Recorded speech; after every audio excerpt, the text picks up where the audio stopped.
Om Tyageshwaram Ramakrishnam Saradam Matrirupinim Vivekanandam Acharyam Natva Bhakshyami Shuddhaya.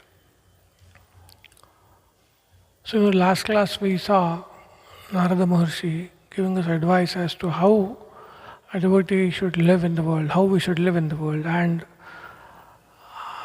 what kind of obstacles we might find. Conduct of a devotee in the world. So he says, Lokahanau Chintana Karya Nivedita Atma Loka Veda Vyaparatvat. So a devotee is trying to lead a life which is, so to say, against the current in the society. In the society, everyone is running after pleasures, money, name, fame, power, whatever you call it, outside things. And devotee is trying to run against or swim against this current and reach the source of everything, which is God. So there could be an apparent lokahani, loss of world, in the sense the devotee may have to put up with all kind of criticism. It's also a loss of world, worldly loss. People may say, call names to such a person or try to give unnecessary advice and all that. So Narada says, don't worry about it. Chinta na karya. Because you have offered all your actions and your self to God. God is your everything. So we have this ideal in front of us. So the public criticism, public opinion, it need not bother us. It is very natural for people to criticize or make fun of a devotee.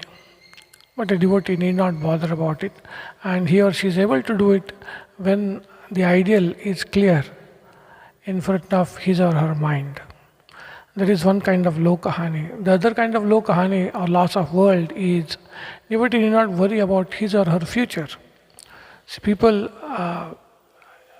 they want to secure their future. For that, they have various means, so money, people they want around, and all that is there. But then you see in the world we see people have enough that will be useful for generations, but still they are not happy. They don't feel secure. So security really doesn't depend on external resources, but it depends on dedication to God. So we have dedicated ourselves to God. God will take care of us. So that faith alone will give us security. So that kind of lokahani also, loss of security or anxiety about security, a devotee may not have. Because he or she has dedicated herself or himself to God. And we have innumerable examples in our religious literatures, and even in day-to-day, today also we see people who depend on God, they will be looked after, some way or the other, they will be looked after. In this world, you see, if we trust a noble person, he or she will not ditch us. He or she will stand by us. And that is what we see in the world. Why can't we trust God, who is, so to say, the noblest of beings? So definitely God will take care of us. Of course, devotee doesn't take refuge with the idea that God should look after. That is not the point. Devotee just surrenders himself or herself to God, and God does his part basically. So that we need not have that worry as to what will happen to our future, what will happen to us in future. So that was the one sutra wherein guidance was given how should we live in the world. And this might give a thought or an idea that we could be a bit careless in the world. So that is what in the next sutra tells. Na tadasiddho loka vyavaharo heyaha kintu phalatyagaha tat sadhanam cha karyameva. So long as we have not attained to that supreme devotion, we should not give up loka vyavahara. That is, we should take all means necessary and fulfill our responsibilities in the world. A devotee cannot afford to be careless, because he or she does not really bother about public opinion, it doesn't mean such a person would be careless. Such a person, on the contrary, is extremely careful. An avatar like Sri Ramakrishna did everything that was necessary for Sarada Devi. So every devotee should be extremely careful so long as discharging of duties is concerned. This loka vyavahara, meticulously we have to follow. On one side, we don't bother about public criticism, but we have our own value system, you see. We have our own value system. We honor that. We don't honor the value system of the world, but we have our own value system. A devotee has his or her value system, and that is what guides his or her behavior, not the public opinion. But that value system for a devotee is there.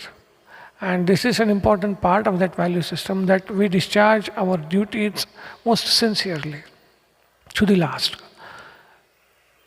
Whatever means are necessary, reasonable means to secure the future of the family, our own future, we have to take them.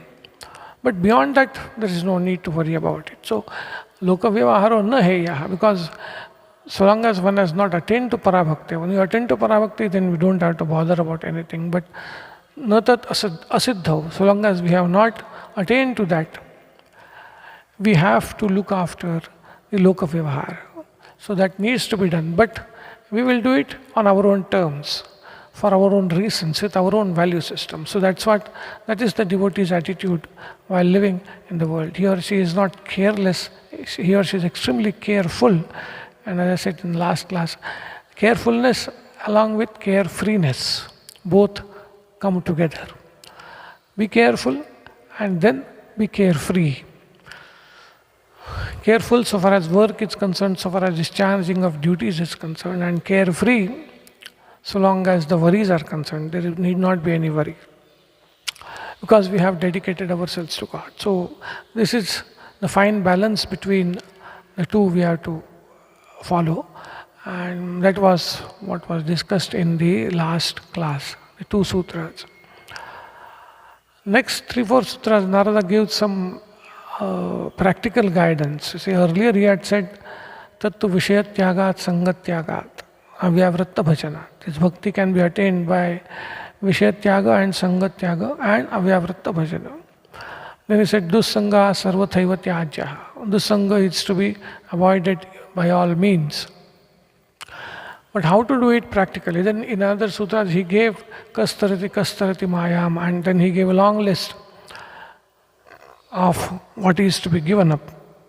Ya Sangam Tyajati and all that. So, see now here in this coming sutras, he will give very concrete and specific guidance.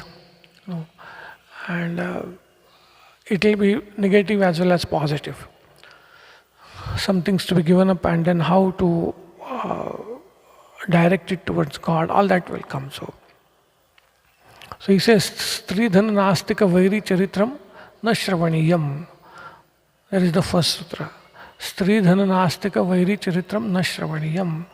Abhimana Dambhadikam Tyajyam. We have to give up Abhimana and Dambha. And he says, Tadarpita Akila Achara San Tasmin Neva Abhimana Dambhadikam Karaniyam. So these are the 3 sutras, so to say. So the first one is Stri Dhana Nastika Vairi Charitram Na Shravaniyam. One should not hear Na Shravaniyam. Now, Shravaniyam is a suggestive word. We should understand Na Darshaniyam, Na Chintaniyam, all come together.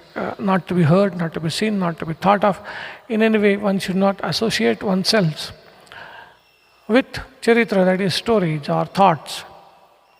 About what? About Stri, Dhana, Nastika and Vairi. 4 entities he has specifically mentioned. As I said, this is a practical guidance he is giving. Here we are, by Stri we have to understand Purusha also. Stri, Purusha, Dhana, Nastika, Vairi Charitram. It is like Sri Ramakrishna saying woman and gold. So when he talks to men, he will say, be care of woman and gold, and be careful about women and gold. And when he talks to women, he will say, be careful about men and gold. So it's not Stri per se, it is Stri Purusha either way. Now, Stri Purusha Charitra na Shravanyam, we should not think of men and women in a way that it will incite lower passions. That is the meaning. When Swamiji said, there is no harm in studying the lives of Sant Tukaram or Mirabai. They are also Stri and Purusha. There is no harm absolutely in thinking about them or even meditating on them, on their life. There is no harm. But Stri Purusha Charitra na Shravanyam, in a way, it will incite lower passions. That is the point. So, that is the one Stri Purusha. And then, so also Dhana. Stories about people, how they make money by legal, illegal means and how they indiscriminately spend it. All that. There is no need for a devotee to know all that, to associate or to fill his or her mind with that. Nastikas are those people, it's a world view, those who think that the world is godless. Anishwaram. There is no God in this world. Aparaspara sambhutam kimanyat kamahitkam. It is meant only for enjoyment. That is a world view of some people. They think that this world is godless and meant for one's own enjoyment. We need not associate our mind with such ideas. And also very means people who irritate us, so to say. There is no need to think about them. No need to think here and all that. So, the idea is anything that will distract us from our journey towards God should be avoided. These are the 4 things Narada has meant. There could be other things. So we have to be introspective about it and be careful about it. See, we are so careful when we eat. We are so careful to see that we don't spoil ourselves by eating wrong things. We are selective and careful in what enters our house. We are so careful about all that.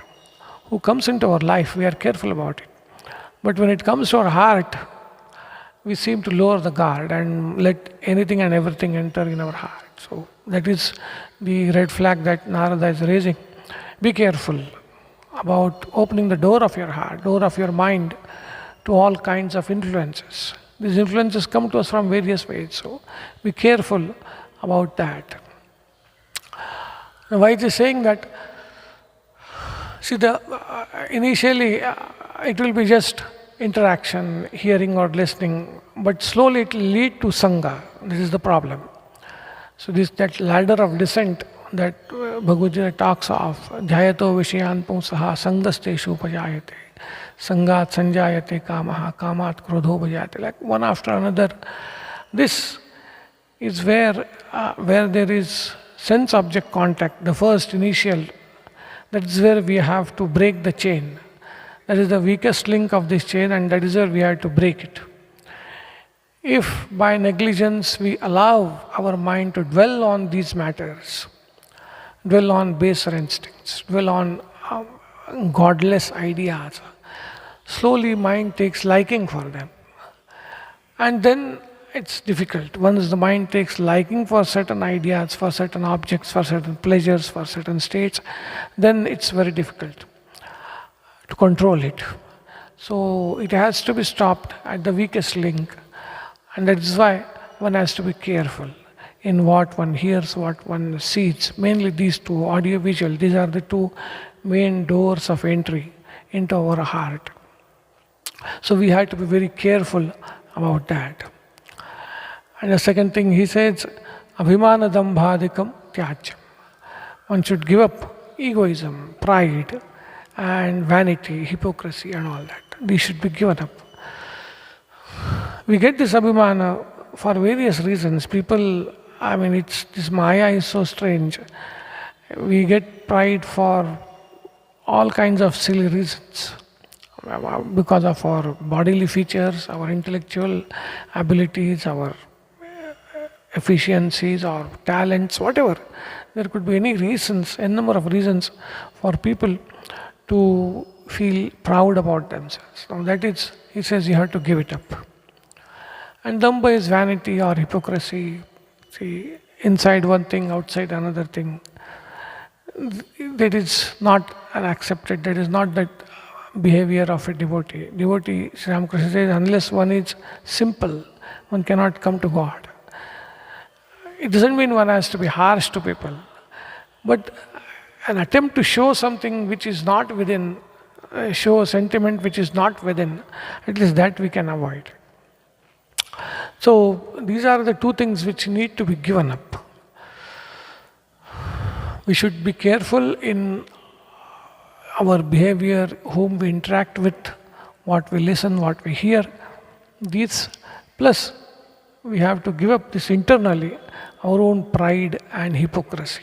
One is external, the other is internal. Both these we have to do. Now, the second one, although it is difficult, but in practice it appears to be less troublesome. But the first one, avoiding especially the interaction with other kind of people. We have to mix with men, women while we work. We have to talk with all kinds of people.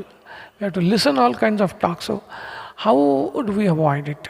That is one thing. So, and if we start or if we try to avoid it, will it not be a regressive kind of behavior? See, forward, people talk of the word a forward life, a forward thinking person, progressive. Then we have to think what exactly is progression and what is regression, what is forward and what is backward. This, you see, indiscriminate mixing with all kinds of people, is that a sign of being forward? That is the question we have to ask. No, that could be the standard by which forwardness, so to say, is measured by the world. But again, as I said, a devotee will have his or her own value system. So we need not follow the value system of the world.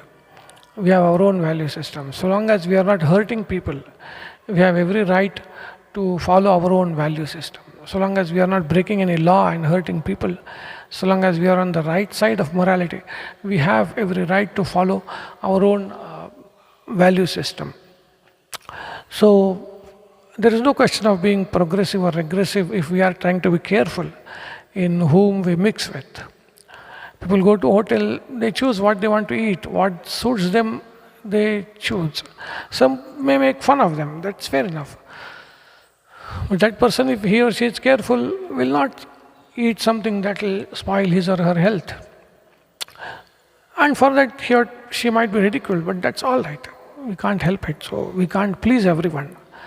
So there is no question of being progressive or in the name of being progressive, indiscriminately mixing with all kinds of people. There is no need of that. The second objection that comes is this not some kind of suppression? We are suppressing things and that will lead to complexes. You are trying to suppress the desires, suppress anger and all that, and then that will lead to some kind of complexes. The psychologists raise this objection. To that, there are a couple of answers. One is, see, the whole human society is based on the idea and the practice of restraint. Restraint is there in all human behavior. I mean, if everyone starts behaving and talking whatever comes to his or her mind, it would no more remain a human society. It will become an animal society. Even children, we teach them to restrain themselves. If you are angry, don't shout at people. Don't beat people if you are angry. We tell children. So restraint is the very foundation of human society. There is no restraint in animal society, but in human society, restraint is the very foundation. Without that, it would no more remain a human society, it will become an animal society. So, restraint definitely doesn't lead to suppression or complexes, because whole world is being run on this basis of restraint. But then they say restraint up to a point is all right, beyond a point it will lead to suppression. That is another objection. Up to a point restraint is all right. Beyond that it will lead to suppression. Now they say yes, obviously it will lead to suppression and complexes, provided it is not undertaken consciously with a higher purpose. When restraint is practiced consciously with a higher purpose, then it doesn't lead to any kind of suppression and complexes. Simple example, a child wants to go out and play, and mother scolds, threatens, and makes the child sit at home. Obviously, it's a suppression. The child will have anger. The desire to go out and play has been curbed, so to say, thwarted.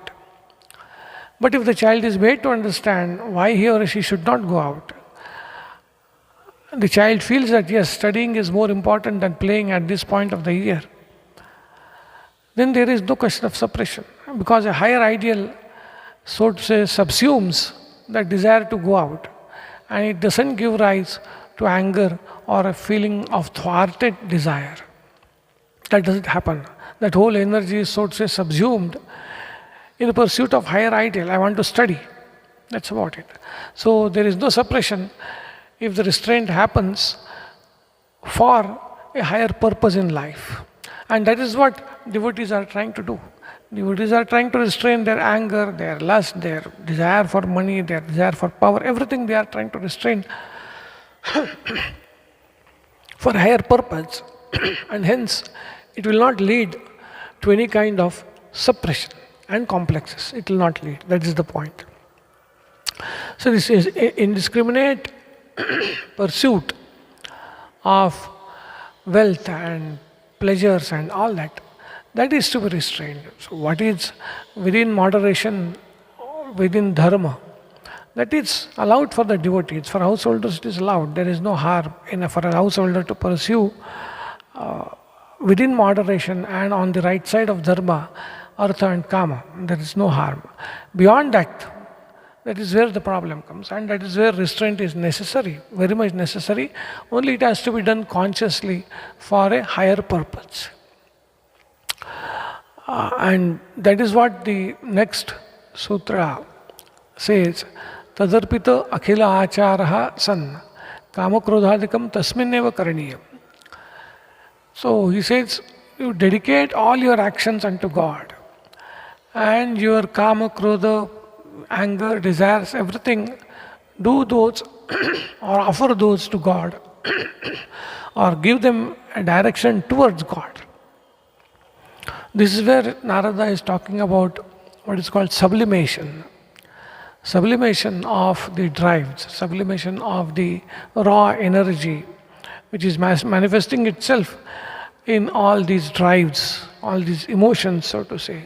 Sublimation of those into a higher pursuit. It is not suppression, but it is sublimation. And the sublimation, as I just now said, one of the ways, the first thing in this matter of sublimation is we have to be aware of what is happening in the mind. It's most important part of this process is introspection. We should be aware of the drives that are rising in our heart. That is first most important thing. Once it is done, then 2-3 ways. One is consciously we say that for a higher purpose it is necessary that this energy is conserved. It is not let out. And then that becomes a kind of sublimation. The other way, when Swamiji tells, you offer all that also to God. He says, Tadarpita akhila achara, not only physical actions, even mental modifications also, offer them to God. Tadarpita akhila achara. Everything that comes, you offer it to God. Explain or discuss with God. Talk to God about what is happening in your mind. What kind of emotions are coming, what kind of things are happening. Tell everything to God, offer everything to God, and God will take care. That's another way of sublimation. And the third is what Sri Ramakrishna used to say, turn their direction.